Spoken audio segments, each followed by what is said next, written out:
nerd question. What do you like about the Vari-Mu compressor? Like, what do you notice about it?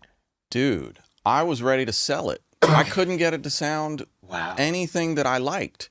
So that's why I actually bought the Phoenix. Okay. It's a Vari-Mu as well. And I was like, okay, I can't get this Vari-Mu to sound good, but let me try that one.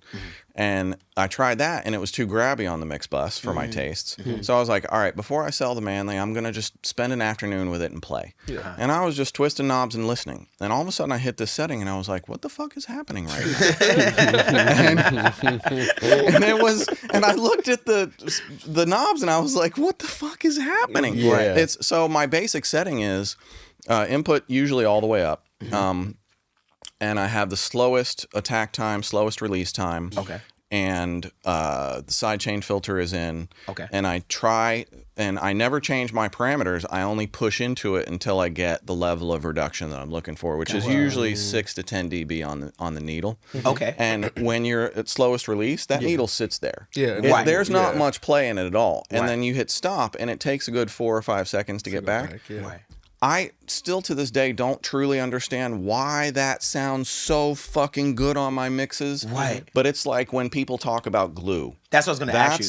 That's the glue. And like because I've done some teaching, when I've shown my students, it's like the cheat code to, like when you're mixing a verse, you got the verse sounding good, you got the chorus sounding good, but you can't get the transition from the verse into the chorus, right? And it just... So the Vari-Mu usually fixes that problem in a matter of moments.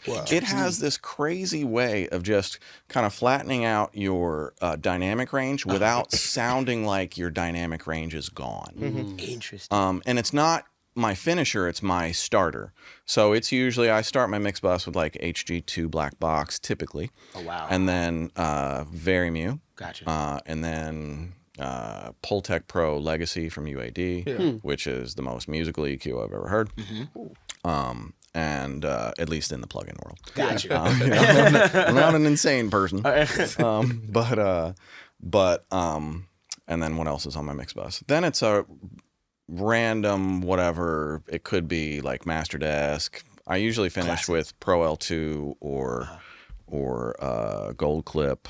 Nice. Shout out Ryan Schwab. Ryan Schwab is great. Man, love Ryan. And Gold Clip has been fantastic. That's been seeing a lot of use.